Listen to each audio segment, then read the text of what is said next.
ঝাল ঝাল ভাত মাখা খেতে গিয়ে মাথা তো পুরা গরম হয়ে গেল ঝালে। হাই এভরিওয়ান, আসসালামু আলাইকুম। সবাই কেমন আছেন? আলহামদুলিল্লাহ আমি অনেক বেশি ভালো আছি। তো আজকে হচ্ছে সুন্দর করে ভাত মাখা খাবো। তো ভাত মাখার মধ্যে মোস্ট ইম্পর্টেন্ট হচ্ছে ঝাল বা শুকনা মরিচ। তো শুকনা মরিচটা আমি একটু কড়াইয়ের মধ্যে টেলে নিয়েছি, দেন পেঁয়াজ, আর মোস্ট ইম্পর্টেন্ট হচ্ছে সরিষার তেল। সরিষার তেলটা বেশি করে দিলে এটার ফ্লেভারটা অনেক বেশি সুন্দর আসে। এই ভাতটা আমার খাইতে অনেক বেশি ভালো লাগে। আমি ছোটবেলায় দাদির কাছে খাইতাম, আমার দাদি এরকম করে ভাত মাখতো আর আমরা সবাই মিলে প্লেটে প্লেটে নিতাম।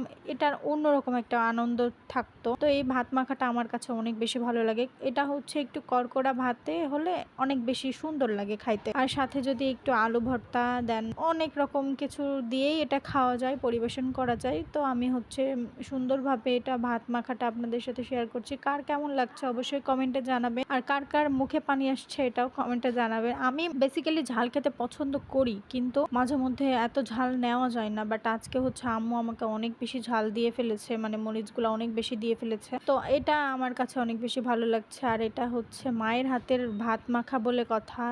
আমি যদি অনেক দূরে চলে যাই তাহলে এইগুলা অনেক বেশি মিস করব। আমার মায়ের হাতের ভাত মাখা, আমার মায়ের হাতের গরুর মাংস বেস্ট, মানে বেস্ট হয় আমার কাছে, অনেক বেশি ভালো লাগে আমার মায়ের হাতের গরুর মাংস ঝাল ঝাল করে। তো এখানে হচ্ছে আমাদের ভাত মাখা রেডি। আর কার কার মুখে পানি আসছে সবাই অবশ্যই কমেন্টে জানাবেন। আমার তো এখন পর্যন্ত মুখে পানি চলে আসছে। তো এখানে হচ্ছে আমি সুন্দর করে ভাত মুখে নিলাম বিসমিল্লাহ বলে, আর একটু মুখে নিতে আমার প্রচন্ড ঝাল লেগেছে, মনে হচ্ছিল যে অনেক বেশি ঝাল হচ্ছে। তো মানে আমি কন্ট্রোল করতে পারছিলাম না, ভিডিও করছিলাম বিধায় আমি তেমন রিয়াকশন আসছিল না। বাট আমার প্রচন্ড ঝাল লেগেছে। আমি মানে খাওয়া শেষে এত এত পানি খাইছি, মানে বলার বাইরে। তো আমার অনেক ভালো লাগছিল। আমি ঝাল খাইতে পারি, বাট আজকে প্রচন্ড ঝাল ছিল, মনে হচ্ছিল মাথা কান দিয়ে ধোয়া বাইর হচ্ছে।